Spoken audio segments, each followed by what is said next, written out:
Murphy can't wait to hear what happens in Chapter 11. He asks Monty what the main idea is. No, Monty, it's not about you being hungry. You think everyone's hungry, Monty, because you're always hungry. You can have a snack later.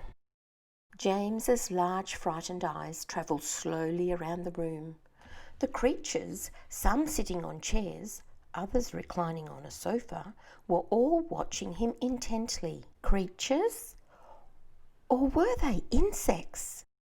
An insect is usually something rather small, is it not? A grasshopper, for example, is an insect. So what would you call it if you saw a grasshopper as large as a dog? As large as a large dog. You could hardly call that an insect, could you?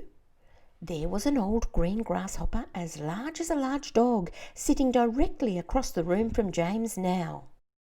And next to the old green grasshopper, there was an enormous spider. And next to the spider, there was a giant ladybird with 9 black spots on her scarlet shell. Each of these 3 was squatting upon a magnificent chair.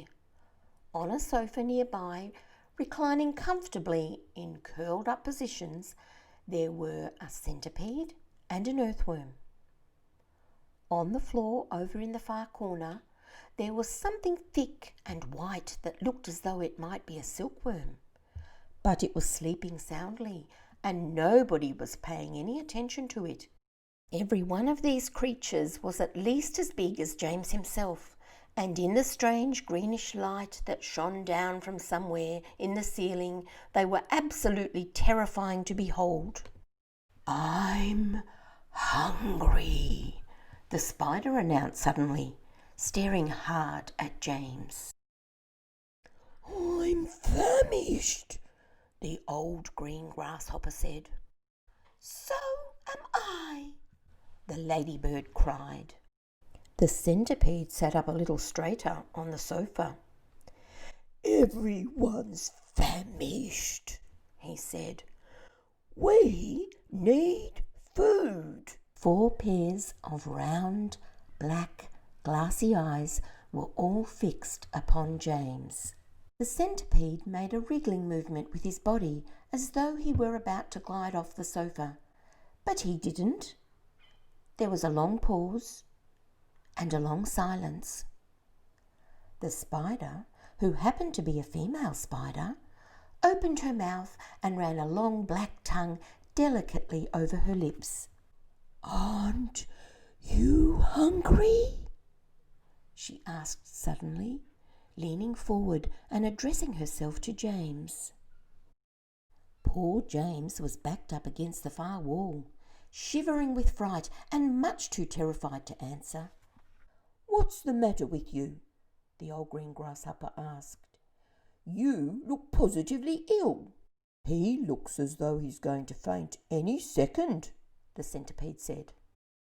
"Oh, my goodness, the poor thing," the ladybird cried. "I do believe he thinks it's him that we are wanting to eat."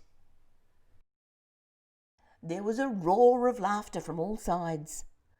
"Oh dear," they said. "What an awful thought." "You mustn't be frightened," the ladybird said kindly. "We wouldn't dream of hurting you. You are one of us now. Didn't you know that? You are one of the crew. We're all in the same boat." "We've been waiting for you all day long," the old green grasshopper said. "We thought you were never going to turn up. I'm glad you made it." "So cheer up, my boy, cheer up," the centipede said. "And meanwhile, I wish you'd come over here and give me a hand with these boots. It takes me hours to get them all off by myself."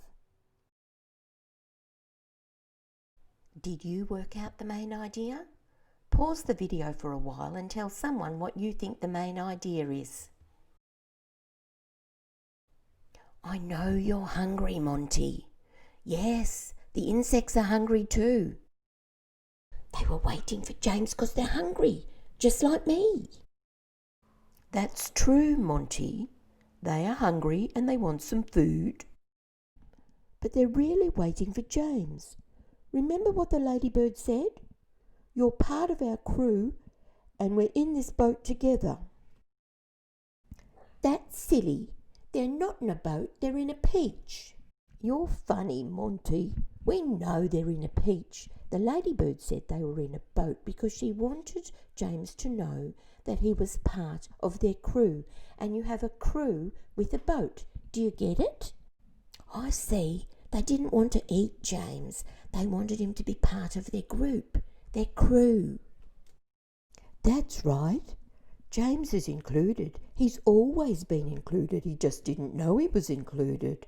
The insects have been waiting for him. He's part of their group now. Talking about what happens in a story and what the characters have said is a great way of discovering the main idea. Now it's your turn.